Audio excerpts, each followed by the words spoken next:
다시 한번 오늘 말씀의 자리에 오신 여러분 축복하고 환영합니다. 오늘 아까 찬양하다 보니까 우리 신수찬이 참 수고를 많이 하는구나 하는 생각이 새삼 들었습니다. 우리 전도사님, 권사님, 집사님, 우리 청년들까지 이 아름다운 찬양을 해주시면서 너무 수고가 많으셔서 감사하고, 또 여러분의 그 찬양이 수고가 말씀을 듣는 우리 마음을 활짝 열게 하셔서 은혜 받게 하시는 줄 믿고 감사를 드립니다. 여러분 앞에 뒤에 계신 분들 서로 축복하고 인사할 때 오늘 이렇게 인사합시다. 말씀이 참 답니다. 시작. 말씀이 어떻다고요? 그 뭐 시킨다고 다 따라 하시면 안 되잖아요, 그죠? 말씀이 달래면은 이 말씀이 깊이 내 마음에 와닿아야 돼요. 그래서 저는 이 수요 예배 시간이 사실 시간적으로나 요즘 현대인의 이 삶의 패턴하고 쉽지가 않아요. 그래서 많은 분들이 오기는 어렵습니다만은, 그러나 특별히 말씀을 이렇게 깊이 이렇게 나눌 수 있는 시간이 그렇게 많지가 않기 때문에 저는 참 특별한 시간이고 귀한 시간이라고 생각합니다. 여러분들도 이 귀한 시간에 오셨으니까 참 귀한 분들이신데요. 자, 오늘부터 우리는 느헤미야서 말씀을 시작을 하려고 해요. 자, 지난번 우리 그 고린도전서 말씀을 나눴어요. 한마디로 고린도전서는 고린도에 있는 교회, 고린도 교회가 참 여러분 배우셨잖아요. 뭐 은사도 충만하고 지혜도 충만하고 언변도 뛰어난 사람도 많고 똑똑한 사람도 많고 은혜도 많이 받았는데, 왜 그렇게 그냥 사사건건 싸우고 다투고 갈라지고 했을까를 우리가 찾아보면서, 오늘 문제 없는 교회는 세상에 없지만 하나님의 말씀으로 문제를, 신앙적인 방법으로 문제를 풀어가서 정말 하나님이 기뻐하시는 거룩한 교회를 만들어 가야 되겠다, 이렇게 한마디로 규정을 해볼 수 있다면, 오늘부터는 이제 구약으로 넘어와서 느헤미야서 말씀을 함께 배울 텐데요. 오늘 여러분 그 교재 받으셨죠? 여기 보시면 느헤미야서 강해 1 해놓고 제목이 뭐라고 붙어 있습니까? 뭐라고요? 위기 시대의 지도자 느헤미야. 그러니까 두 가지 의미가 있어요. 느헤미야서를 공부하는 건 두 가지가 있는데, 물론 뭐 성역 공부하는 자체가 중요하죠. 그런데 위기 시대였다는 거예요. 평안한 시대가 아니라 위기의 시대에 하나님이 세운 지도자였다는 점이 한 가지 중요하고, 또 한 가지는 이따가도 말씀드리겠지만 느헤미야는요, 오늘날로 치면 목사, 목회자가 아닙니다. 쉽게 얘기하면 평신도예요. 예수님 잘 믿는 장관 같은 사람이었어요. 고위직이었어요. 그러니까 여러분들도 뭐 여기 계신 분들이 혹시 장관 하신 분 안 계시죠? 국회의원 안 계시죠? 그러나 꼭 그렇게 뭐 나라를 위해서 큰 일을 하는 사람뿐만이 아니라 어떤 곳에 가서도 작은 공동체라도 지도자 역할을 하는 사람들이 위기를 맞이하고 있을 때 하나님께서 어떤 지도자를 세우셔서 어떻게 그 공동체가 위기를 타개하고 해결해 나가는가를 가르쳐주고 계시기 때문에 오늘날에 상당히 뜻깊은 의미 있는 말씀이라고 생각을 합니다.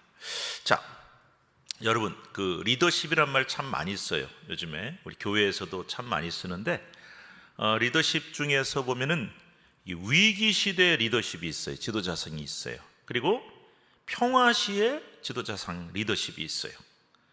여러분 이순신 장군은 평화십니까? 위기 시대입니까? 위기죠. 처칠 수상, 영국이 2차 대전으로 쑥대밭이 됐어요. 루즈벨트 대통령, 이런 사람들은요, 전쟁이나 위기가 닥쳤을 때 나라를 구한 영웅들이잖아요. 여러분 이 시대에 이런 위기 시대에 쓰여지는 지도자는 어떤 사람이냐? 백성들이 다 그냥 마음이 상하고 두려울 때 백성들 하나로 쫙 모아줄 수 있는 강력한 카리스마가 필요한 거예요. 그래서 이분들의 성격을 보면요, 뭐 다 다르긴 하지만 공통점이 있어요. 불같은 성격이 있어요. 용맹하고요, 과감하고 추진력이 있습니다. 합시다! 그리고 끌고 가는 거예요, 백성들을. 근데 참 우스운 얘기지만 막 전쟁 나서 나라가 좀 어떻게 되냐 하는데, 저는 뭐 국민들의 뜻을 잘 몰라서 뭐 하나하나 묻겠어, 이렇게 큰일 나는 거죠. 묻는 사이에 나라 망하죠. 그러니까 갑시다! 하고 불같이 막 카리스마를 가지고 끌고 가는 지도력이 필요한 거죠. 그런데 여러분 전쟁 때만 위대한 지도자가 필요한 게 아니잖아요. 평화로울 때도 필요해요. 세종대왕 같은 사람들 나라를 평화시에 잘 끌어갔어요. 황희정승이라고 들어보셨는지요? 제가 정확하게 기억 못하는데 3명인가 4명의 왕을 섬기면서 굉장히 나라를 오랫동안 다스렸던 사람. 이런 사람들 전쟁 시나 위기 시뿐만 아니라 평화 시에 혼란을 진정시키고 문무를 장려하고 평화를 안정시키는 지도자잖아요. 그러니까 이런 사람들은 전쟁 시에 국가를 구한 지도자들보다 화려하지는 않아요. 그러나 그들이 없었다면 그 좋은 평화 시기도 없었겠죠. 그들에게는 온화함이 필요합니다. 불같은 성격은 안 돼요. 참 이거 재밌는 거거든요. 리더십 연구에 보면은 막 그냥 몰아붙이고 큰일 납니다. 그래서 온화하고 좀 합리적인 성품이 필요하고 강한 추진력보다는 모든 사람들의 의견을 잘 듣고 모으고 화합과 조화를 추구하는 안정적인 사람이 평화 시에 꼭 필요한 지도자더라. 그러니까 만약에 여러분 거꾸로 됐다고 생각해 보세요. 전쟁이 났는데 아까 그랬잖아요. 제가 아주 온화하고 합리적이어서 나 국민투표 한번 해봅시다. 뭐 아니면 한 사람 한 사람 모르고 이거 큰일 나잖아요. 마찬가지로 평화시인데 막 불같이 말이죠. 백성들을 막 끌고 나가려고 그러면 그것도 문제가 되고 그래서 실패하게 돼 있어요. 그러니까 저는 가만히 역사는 저는 굉장히 관심 많은데 역사를 들여다보면은 이 사람 참 훌륭한 사람인데 시대를 좀 잘못 만난 사람들도 있더라는 거예요. 그래서 오늘날과 같은 위기 시대, 지금 위기 시대잖아요. 누가 뭐래든지. 그래서 어떤 사람이 필요할까? 느헤미야야말로 전형적인 어떤 시대? 평화 시가 아닌 위기 시대의 지도자상, 리더십의 모범이다 하는 거죠. 자, 느헤미야는요, 오늘 이제 서론이니까 제가 전체적인 얘기를 하는 겁니다. 2가지 면에서 대단히 중요한 지도자였는데요. 첫 번째로는 앞서 말씀드린 것처럼 위기 시대에 같이 읽어볼까요? 위기 시대에 나라와 민족을 이끌어간 위대한 정치 지도자다. 아, 위기 시대에 아주 필요한 지도자였구나. 2번째 중요한 건 뭐냐면요, 성경에 나온, 같이 읽어봐요. 가장 좋은 평신도 지도자의 모델이다. 오늘날 지금 목회자 아니란 말이에요. 그래서 자, 먼저 그는 이스라엘 백성들이 포로로 끌려간 곳에서 돌아왔어요. 그래서 이스라엘 공동체가 폐허 위에 재건이 돼야 되는 시대의 정치 지도자예요. 비록 포로로 끌려갔던 저 머나먼 메소포타미아라는 말은 2강 사이란 뜻이에요. 지금 저 이란, 이라크 그쪽에 가면은 유프라테스 강과 티그리스 강이라고 하는 여러분 고대 문명의 발상지 5대 문명 그럴 때 들어보셨을 거예요. 그 유프라테스 강과 티그리스 강이 굉장히 큰데 그 2강 사이가 굉장히 비옥하도 좋은 땅입니다. 거기에 이제 아수르가 생겼고 바벨론이 생기고 또 바사가 생기고 이런 역사를 쭉 이어가거든요. 그곳에 끌려간 거예요. 바벨론에게 나라가 망해서. 그래서 꿈에도 그리는 고향으로 돌아가고 싶은 마음이 있었는데 드디어 이제 희망에 차서 돌아왔어요. 와보니까 고향에는 뭐밖에 없어요? 폐허밖에 없는 거예요. 자기들을 지켜줄 고대에는요, 성벽이 정말 중요하거든요.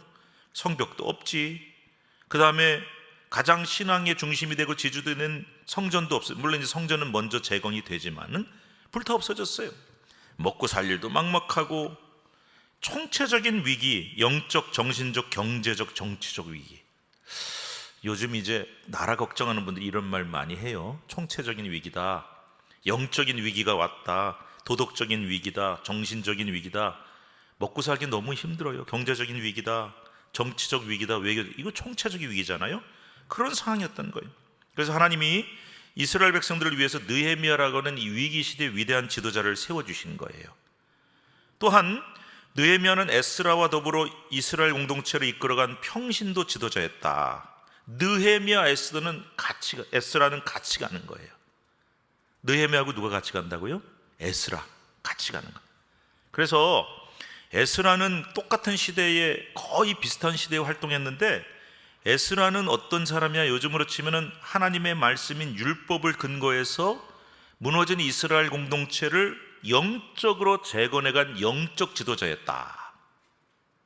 오늘날 목회자와 같은 사람이었다고 한다면 느헤미야는 제사장도 아니고 율법학자도 아니에요. 이 사람은 순수한 평신도인데 이스라엘 공동체를 사회적, 경제적, 정치적으로 재건해 나간 평신도 지도자예요.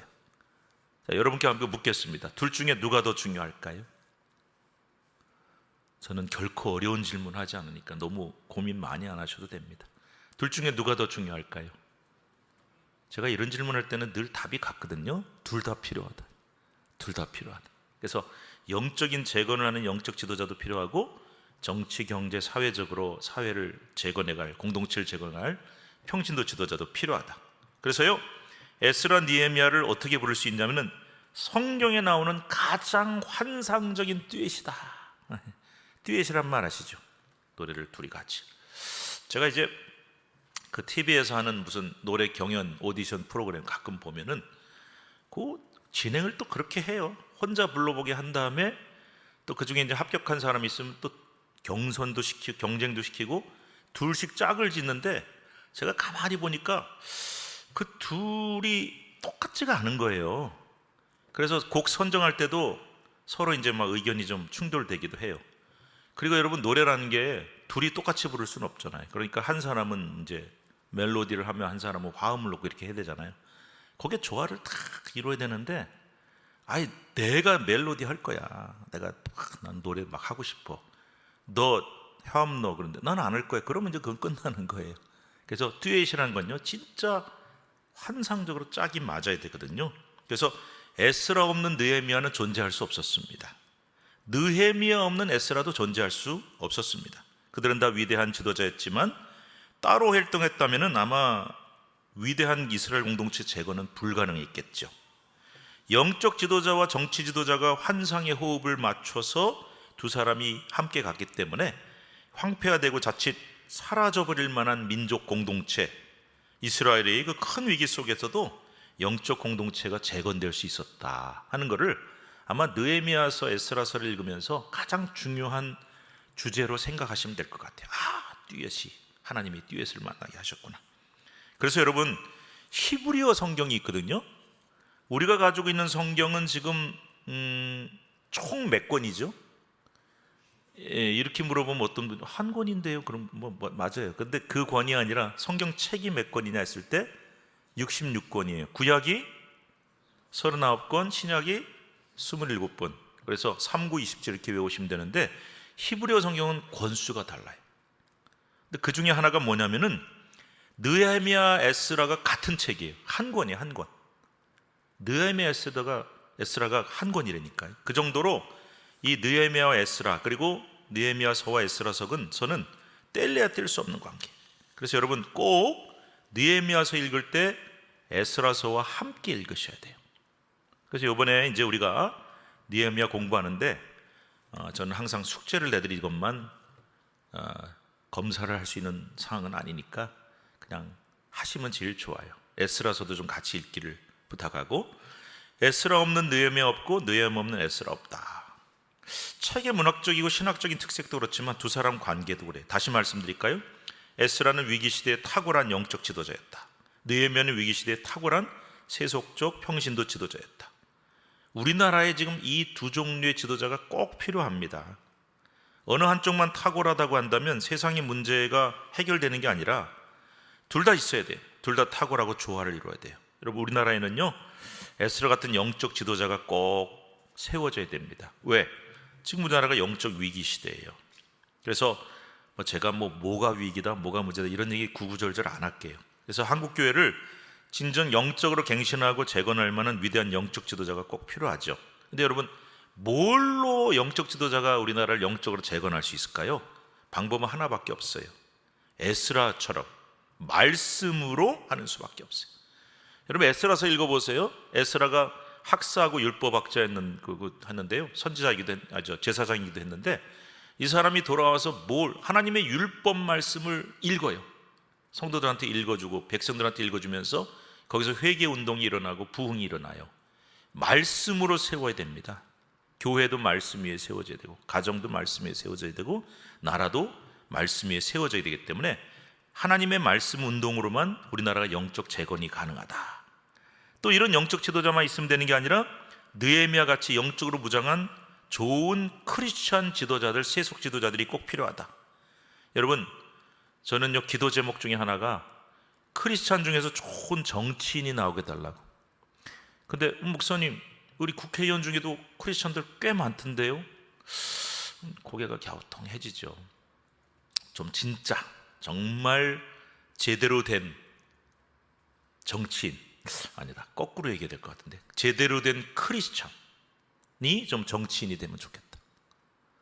저 정치인이 크리스찬이아가 아니라 제대로 된 크리스찬이 정치인이 좀 되면 좋겠다. 제대로 된 정치인이 되면 좋겠다. 경제인들, 우리나라 경제를 끌어가는 공무원들, 그래서 사회를 이끌어가는 지도자들이 정말 제대로 된 분들이 나오면 좋겠다. 물론 여러분, 뭐 지금도 크리스천 지도자들 많죠. 근데 정말 참된 신앙의 정신으로 무장하고 세상을 이끌어가고 변화시키는 지도자가 그렇게 많지는 않았죠. 가만히 보면은 저 사람은 뭐 어느 교회 다닌다 그러고 뭐 크리스천이라 그러는데 무늬만 크리스천이고요.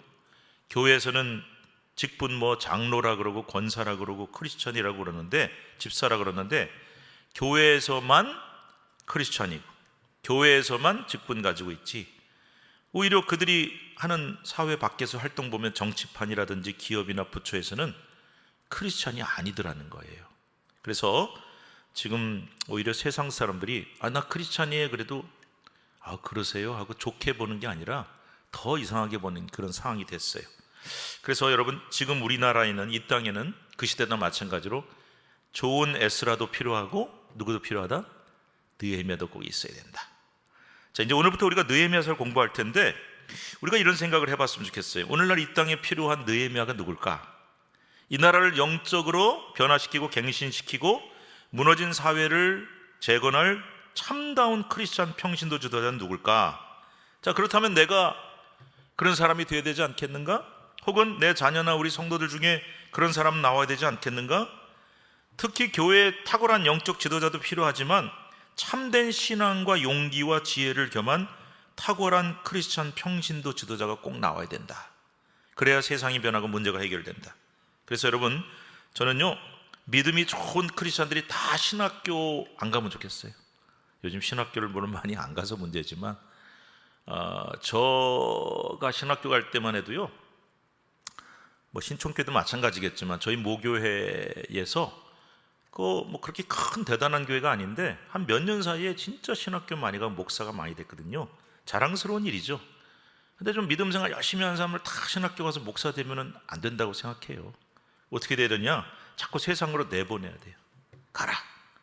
그래서 목회자도 물론 되겠지만 가라, 세상으로 가라. 그래서 교회는 훌륭한 주의종도 키워내야 되지만 신앙교육도 잘해야 되지만 탁월한 세상 지도자도 키워내야 된다.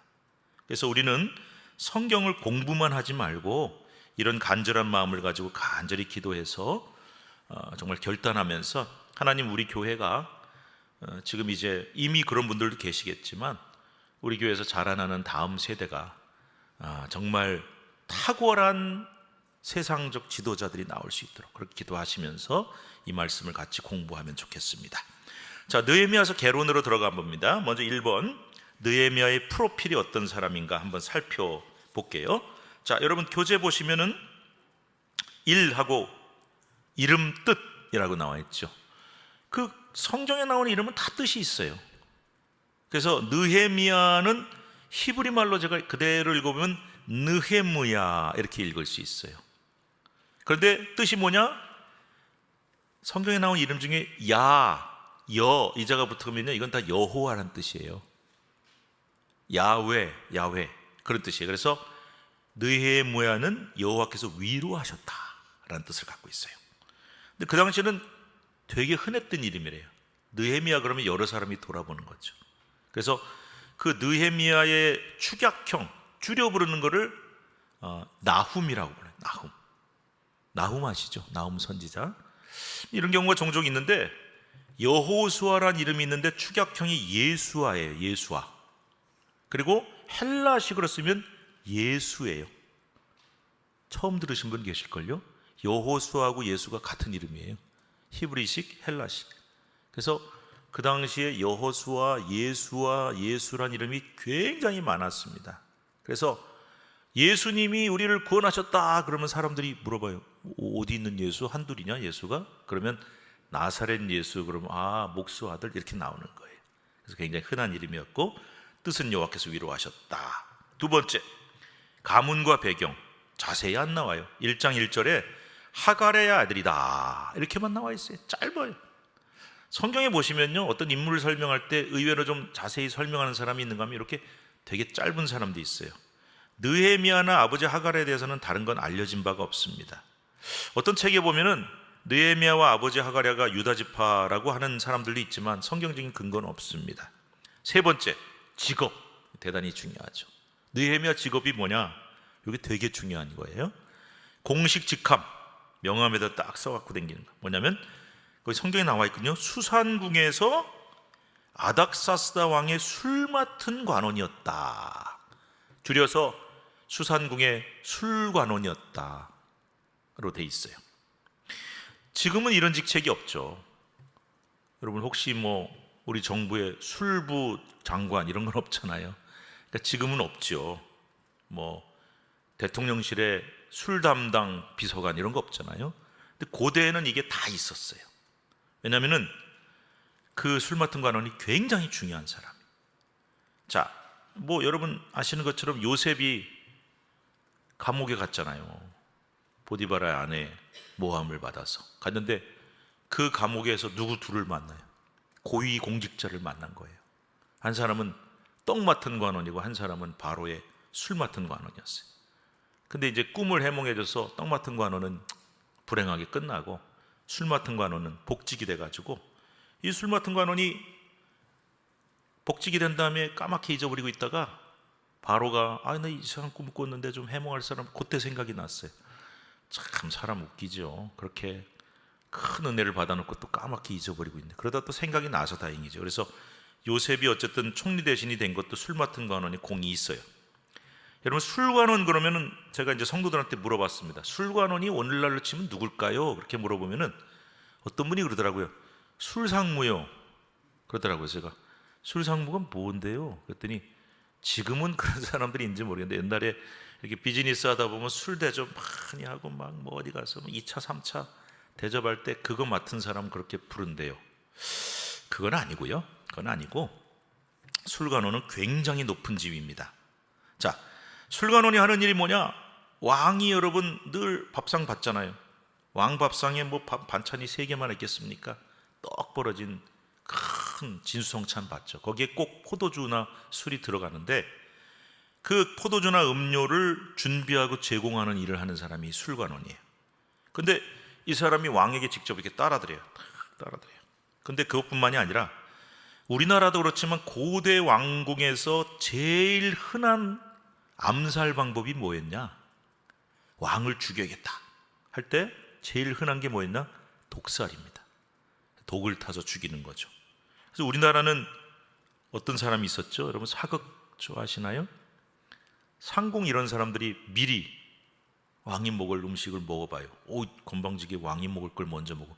독 있나 먹어보는 거예요. 그리고 뭐 제가 들은 바는 뭐 은수저 같은 거를 이렇게 넣어보면 뭐 색이 변한다네. 어쨌든 그런 식으로 해서 근데 만약에 거기 독이 들어있으면 어떻게 되겠어요? 그 상궁이나 궁녀는 죽는 거 아니에요. 그러니까 그런 먼저 먹는 역할도 하는 거예요. 그러니까 이게 절대적인 신뢰 없이는 맡길 수 없는 자리죠. 왜? 왕이 자기 목숨을 맡겨야 되는 자리니까 신하 중에 제일 신임한 사람을 뽑지 않겠어요. 그러니까 대단히 중요한 자리고 또 하나 늘 왕의 곁에 있어야 돼요. 밥 먹을 때마다 이 역할을 해야 되니까. 그래서 늘 옆에 있으니까 자연스럽게 왕하고 대화를 제일 많이 나누는 제일 가까이 있는 사람이고 그러다 보면 정사도 의논해요. 야야 너 이거 어떻게 하면 좋겠냐? 이거 참 어렵다. 그럴 때 이게 대화도 하고 의논도 하니까 정치적 영향력을 가진 가장 왕의 측근 중에 측근이에요. 그래서 이런 자리를 맡은 느헤미야가 왕과 국정도 논하는 사람이었기 때문에 우리는 그를 술관원, 술장관 정도라고 부르고 뭐 오늘날로 치면 대통령 최측근 되는 비서실장, 대통령 비서실장. 저는 대통령 비서실장 그래서 그냥 비서인가 보다 했는데 굉장히 중요한 자리고 높은 자리더라고요. 뭐 이거보다 더 높은 자리라고 생각하시면 될 것 같습니다. 자, 네 번째로 왜 수산궁이라는 데 이 사람이 있었는가? 수산궁이 어디냐? 여러분 이 시대가 언제냐면요 바사 시대예요. 바사. 우리 세계사에 보면 페르시아라고 나와요. 들어보셨죠? 페르시아. 그 페르시아가 어마어마하게 넓은 영토를 가지고 고대 중동을 다 통일하고 굉장한 제국을 세워서 통치를 하고 있었는데, 그때 바사의 왕이 누구였냐면 아닥사스다라는 사람이에요. 아닥사스다 1세인데 주전 한 465년에서 424년경에 통치를 했는데, 이 아닥사스다 1세의 아버지가 누구냐면은 크세르크세스라고 하는 이름을 갖고 있는데, 이 이름이 성경에는 아하수에로라고 나오거든요. 아하수에로. 누군지 혹시 아세요? 네, 에스더 남편이에요. 에스더 남편. 그리고 300이라고 하는 영화가 있었는데 혹시 아시는 분 계실지 모르겠어요. 거기 보면은 그리스를 침공했다 실패한 왕인데 대단한 왕이었거든요. 그 친아들이 바로 아닥사스다, 이때 왕이에요. 굉장한 권세를 가진 강한 왕인데, 이 바사 왕이요, 뭐 예를 들면은 우리는 왕의 궁전이 이조시대, 조선시대 때는 한양에만 있었잖아요. 한양에만. 근데 우리나라는 땅이 요만하니까, 근데 바사 제국은 워낙 크니까 수도와 궁전이 몇 개가 있었어요. 지역마다 있어요.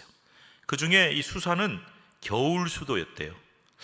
그러니까 아마 좀 날씨가 추울 때 따뜻한 데 가서 이렇게 정사를 보고, 또 더울 때는 좀 시원한 데 가고 이랬거든요, 옛날 왕들은. 그러니까 수산이 이제 좀 따뜻한 곳인지 겨울 수도였고, 그리고 제일 크고 화려한 궁전이었고, 그 가장 화려한 큰 수산궁에서 왕을 모시는 술관은 비서실장 막강한 자리에 올랐던 사람이 바로 느헤미야다 하는 것이죠.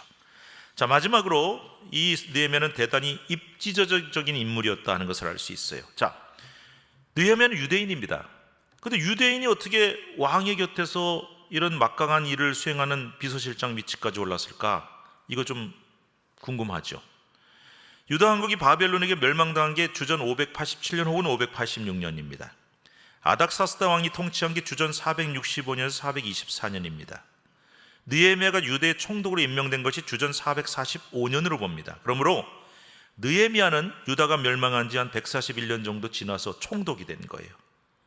유다가 멸망할 때 제가 좀 이따 설명하겠지만 지도자층에 속한 명문가 집안 사람들을 포함해서 5만 명이 넘게 바벨론으로 포로로 끌려갔습니다. 어마어마하게 끌고 왔어요. 그 중에 아마도 느헤미야의 할아버지 정도 때 바벨론에 포로로 끌려갔을 것으로 보는데, 식민지 출신인데 바사의 관직에 올랐다. 이거 대단한 일이죠. 포로로 끌려온 나라 민족인데 이 높은 자리에 오르고 순관원에 올랐다. 대단하죠. 굉장히 입지전적인 인물이죠. 우리나라 출신이나 뭐 2세, 3세 중에 지금 미국에서 제일 높은 자리에 오른 사람이 누굴까요? 저는 뭐 얘기 들어보니까 하원의원 몇 명 있고 상원의원 한 명 있다 그래요. 굉장한 자리에 오른 거거든요. 그런데 지금도 그런 사람들은 대단한데, 식민지 포로로 끌려와가지고 그 정도 상원의원 정도가 아니라 왕의 최측근까지 올랐으니까 대단히 입지전적인 사람이었다. 정말 성공하고 출세한 사람이다. 그런데 이제 다음에 우리 1장으로 들어가면 아시겠지만 그 자리를 포기하고, 왕이시여 저를 유다의 총독으로 보내주세요. 이거는 장관이요, 저 시골에 조그만 데 한 읍장, 면장 간 거가 똑같은 거예요. 유다 총독 대단할 것 같죠? 아무것도 아니에요. 제국으로 볼 때는 정말 그렇게 큰 자리 아닌데 스스로 그렇게 거기까지 간 거예요. 민족을, 공동체를 다시 세우기 위해서. 그런 사람이 느헤미야였다 하는 거죠. 기록 배경 보겠습니다. 제가 짧게 설명드릴게요.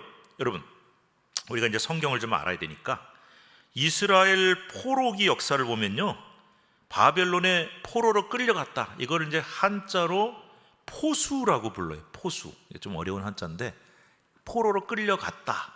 총 빵 쏘고 짐승 잡는 게 포수가 아니라 여기서 말하는 포로로 끌려갔다. 어떤 책에 보면 유수라고도 돼 있어요. 이제 죄수로 포로로 끌려갔다는 뜻이에요. 근데 이 바벨론 포로로 끌려간 포수가 몇 번이 있었냐? 한 번이 아니에요. 3차에 걸쳐서 포수가 있었어요. 1차는 주전 605년경에 나라는 아직 안 망했지만 유다 여호야김 왕 때 바벨론 왕 느부갓네살이 예루살렘에 와서 사람들을 많이 끌고 왔어요. 이게 1차 포로기예요. 두 번째는 주전 597년에 여호야김 왕이 쇠사슬에 묶여서 바벨론에 끌려가서 죽고, 아들인 여호야긴, 여고냐라고도 불리는데 이 왕이 끌려갔어요. 이게 두 번째로 끌려가는 거예요. 그때 유다 지도층이 한 10,000명 정도. 그리고 군인 한 7천 명, 기능공 한 1,000명 정도가 이제 포로로 끌려갔어요. 그래서 유다의 20번째 마지막 왕 시드기야가 왕으로 세워진 때예요. 마지막 세 번째, 바벨론에 의한 세 번째 포수는 아까 말씀드렸지만 주전 587년 혹은 586년에 유다 왕 시드기야 마지막 20대 왕인데, 우리나라가 순종 때 망했죠? 맞나요? 마지막 왕이 맞죠? 저 틀리면 안 되는데.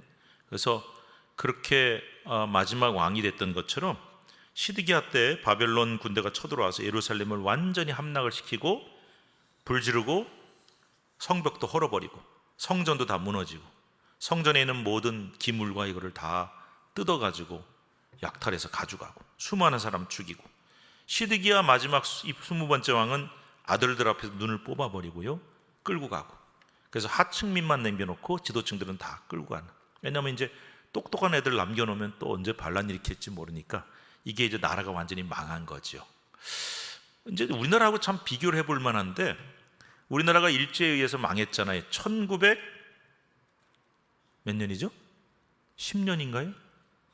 이거 역사를 좀 알아야 되는데. 근데 그때 우리나라가 뭐 한일 합방이 되고 나라가 완전히 망한 건 맞는데, 근데 그전에는 그러면 나라가 멀쩡하다가 나라가 막 부강하고 잘 가다가 망했냐? 갑자기? 절대 아니에요. 이미 일제에 의해서 수십 년 전부터 거의 식민지나 마찬가지 같은 일본 군대가 와서 주둔을 하고 막 왕을 협박하고 또 신하들을 협박하고 그런 게 벌써 수십 년이 됐거든요. 나라가 망할 때는요, 한 방에 갑자기 막 망하는 게 아니에요. 이미 망한 거나 마찬가지인 시대를 꽤 겪어요. 뭐 우리나라가 그런 얘기 하다면 을사오적, 뭐 이완용 이런 사람들. 근데 제가 가만히 생각해 보니까 같은 이시라고 편드는 건 아니고요. 이제 판단하는 거죠. 머리가 팍팍 돌아가는 거지. 이제 나라는 이미 망한 거나 마찬가지인데 내가 어떻게 해야 이 부귀영화를 누리고 좀 살겠구나 하고 생각해 보니까, 아이고 왕한테 충성 다해봐야 소용없는 거예요.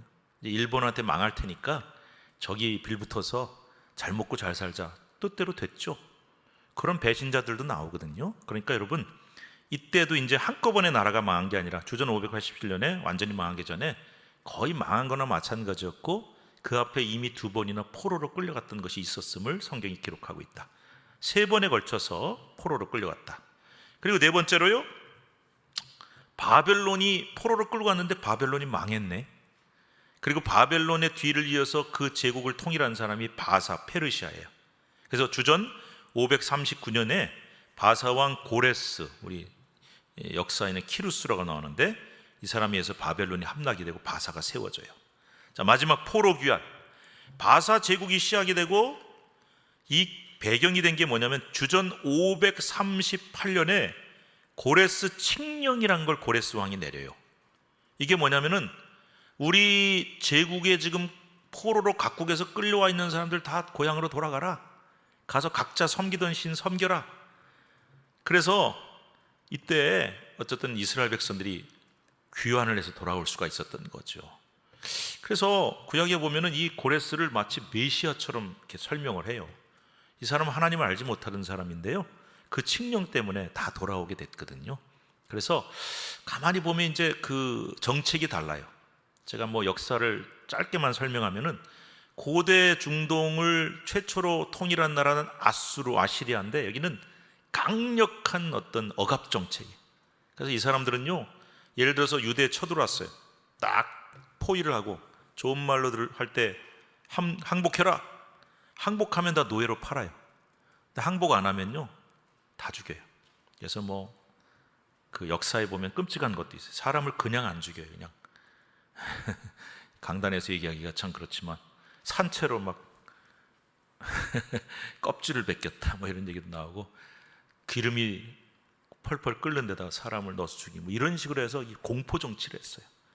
바벨론도 그걸 이어받아서 그 정도는 아니지만 상당히 강한 정치를 했는데, 바사 제국이 되면서는 이거를 완전 유화 정책으로 해서 다 풀어주고 자유를 줬거든요. 그때 이제 이스라엘 백성들도 돌아오게 됐다는 거죠.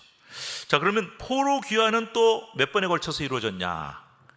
아까 포로기 포수가 3번 있었다 그랬죠. 포로 귀환도 3번이에요.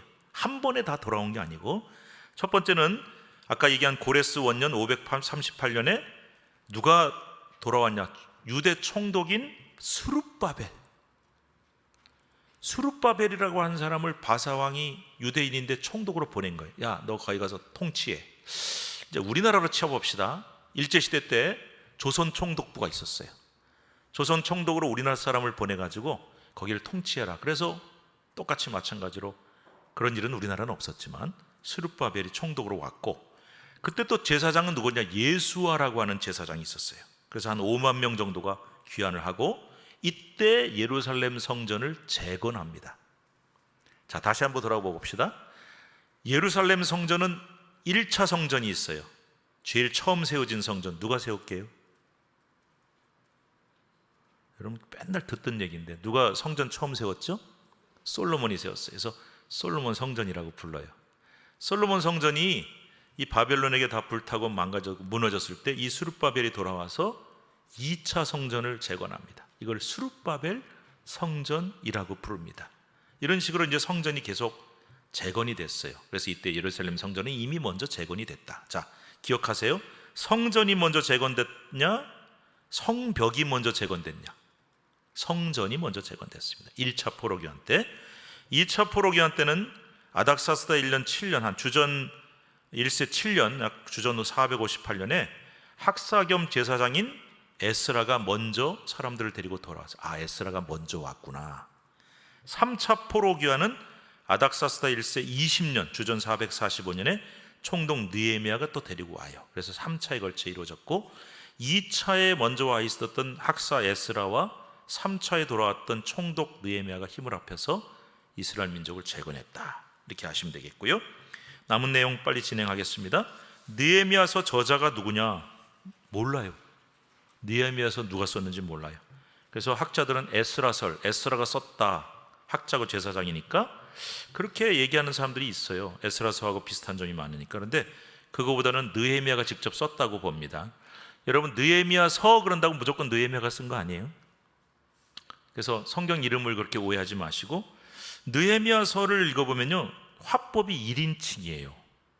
이거 되게 신기한 거거든요. 성경에 내가, 우리가 이런 말 쓰는 경우 많지 않은데 1인칭이니까 자기 얘기라고 보는 거고, 느헤미야서가 굉장히 생동감 있고 직접 본인이 체험하지 않고는 쓰기 어려운 얘기들과 자세한 통계 자료가 뭐 인원이라든지 길이라든지 굉장히 자세합니다. 당사자가 아니면 쓰기가 어려울 텐데. 그리고 느헤미야가 성벽 재건과 개혁 운동을 마무리 짓고 과거로 회상하고 당시 명단들을 다 기록을 한 게 12장에 나오는데, 이런 것들을 볼 때 아마 느헤미야가 느헤미야서를 썼을 가능성이 높다, 이렇게 보여집니다.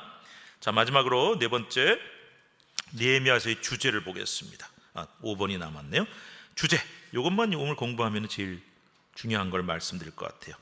에스라 느헤미야서의 전체 주제는 뭐냐? 포로 귀환자들이 돌아왔다. 그래서 성전을 재건한 이야기, 그리고 느헤미야서는 특별히 뭘 재건했다? 성벽을 재건했다. 그래서 자, 기억하세요. 스룹바벨 중심으로 성전이 재건됐고 느헤미야 중심으로 성벽이 재건됐다. 그래서 국가의 외형적인 재건이 이루어졌다. 이 성벽이 단순히 보호하는 성벽이 아니라 국가의 어떤 형태를 다시 재건하는 거죠. 나라를 다시 세우고 민족을 다시 세우고, 그리고 에스라 느헤미야의 영적 개혁을 통해서 선민 이스라엘의 재건이 이루어졌다는 것이 가장 중요한 에스라 느헤미야서의 주제입니다. 자, 짧은 거기 나와 있는 1, 2, 3, 4, 5만 읽어보겠습니다. 제가 1 그럼 읽어주세요. 1. 성벽 재건하고 개혁운동. 성벽만 재건한 게 아닙니다. 우리가 느헤미야서 공부하다 보면은 영적 개혁이 일어나요. 아주 이 이스라엘 백성들이 나라가 망해서 형편없이 영적으로 타락했는데 개혁이 일어나요. 그다음에 동그라미 2번 시작. 이 모든 재건은 하나님이 하신다. 우리나라를 세우신 분도 하나님이시다. 자, 3번 시작. 신앙 우선주의, 민족의 축복은 율법 중심의 여호와 신앙에 의한 것을 나타낸다. 나라는 어떻게 재건되고 세워지냐? 하나님 말씀으로. 우리나라도 하나님 말씀으로 다시 굳건하게 세워지기를 간절히 바랍니다. 4번 시작. 신앙 재건과 성결 생활. 성벽만 세웠다고 되는 게 아니에요. 영적으로 재건이 일어나고 삶이 변화되는 것이 느헤미야서에 나타납니다. 자, 5번 시작. 새 언약에 합당한 삶, 개혁이 일어난다. 종교개혁, 기념주의를 우리가 이런 거 지키는데, 여러분 기념주의를 지킨다고 되는 게 아니라 우리나라 이 영적인 진정한 개혁이 일어나야 우리나라가 재건될 수 있고 바로 설 수 있습니다. 기도 많이 하셔야 됩니다. 마지막 5번 느헤미야서의 구조. 자, 이거는 그냥 나중에 이제 우리가 공부하면서 자세히 볼 테니까요. 1장 1절부터 7장 3절까지는 느헤미야가 귀환한 얘기, 3차 귀환이라고 그랬죠 아까. 그 다음에 성벽 재건했어요. 쉽게 했냐? 천만에요. 이 성벽 재건을 집요하게 방해했던 무리들이 있었습니다. 여러분, 하나님이 일할 때는 반드시 방해하는 자들이 나타납니다. 그러나 공사를 잘 진행해서 잘 마쳤어요. 그리고 공사 끝난 다음에 1차 개혁이 일어나는데, 그 1차 개혁이 뭐냐면은 그때까지 자기 동족인 유대인들에게 이 돈을 꿔주고 이자를 엄청나게 받는 일들이 많았어요. 이거 탕감해줘라, 이자 동족들한테 받지 마라. 그리고요, 심지어 꿔줬는데 이자도 못 갚고 원금도 못 갚으면은 종으로 팔아버렸어요. 사극 같은 데 많이 나오죠. 그래서 그 집 아들들, 딸들을 종으로, 있을 수 없다, 그런 게 벌어지고 있었다니까요, 엄연하게. 그래서 절대로 이제 우리 유대 공동체 안에서는 이자놀이 금지, 종 파는 거 안 돼. 이게 1차 개혁이에요. 그 다음에 7장 4절부터 10장 39절까지는 하나님의 율법을 지킬 백성의 의무가 나오는데요, 8장 9장에 유명한 수문 앞 광장의 회개운동이 일어나요. 수문이라고 하는 문이 있어요. 그 예루살렘 성에. 그 재건된 문 앞으로 모든 광장에 유대인들은 남녀노소 다 모여라 해놓고 다 앉혀놓고 단을 쌓고 거기에 학사 에스라가 올라가서 율법 말씀을 읽어가지고 엄청난 회개운동, 개혁운동이 일어나거든요. 그게 기록이 돼 있고, 마지막 11장부터 13장에 명단이 쭉 나옵니다. 그래서 재건에 참여한 사람들 가문 명단이 쭉 나오고, 12장에 가면은 성전 봉헌, 성전이 다 지어지면 봉헌을 하나님 앞에 올려드리고, 그 다음에 마지막 13장에는 2차 개혁이 일어나서 완전히 영적 개혁이 일어나서 이스라엘 민족이 말씀으로 바로 서고, 그런 것들이 나와 있어요. 자, 여기까지 오늘 공부하겠습니다. 그래서 여러분, 다음 시간에는요 뭘 공부할 거냐면은 1장으로 바로 안 들어갑니다. 다다음 시간에 이제 1장으로 들어갈 거고, 다음 시간에는 느헤미야의 리더십에 대해서 공부를 할 텐데, 주제가 뭐냐면은 느헤미야는 이런 리더십을 가진 사람이었어요. 이런 지도력을 가진 사람이었기 때문에 하나님께서 이런 사람을 들어서 쓰셨고, 이런 느헤미야의 리더십을 통해서 이스라엘 민족의 성벽이 재건이 되고 공동체가 개혁으로 바로 섰다. 그래서 우리가 리더십을 공부해 보는 것은 오늘 우리 시대에 굉장히 뜻깊고 의미 있는 일이라고 생각이 돼서, 다음 시간에 공부하실 때는 제가 꼭 부탁드리는 것은 그냥 머리로 듣고 그랬나 보다 이렇게 하지 마시고 기도하는 마음으로 들으셨으면 좋겠어요. 이런 리더십을 가진 지도자들이 좀 나와야 됩니다.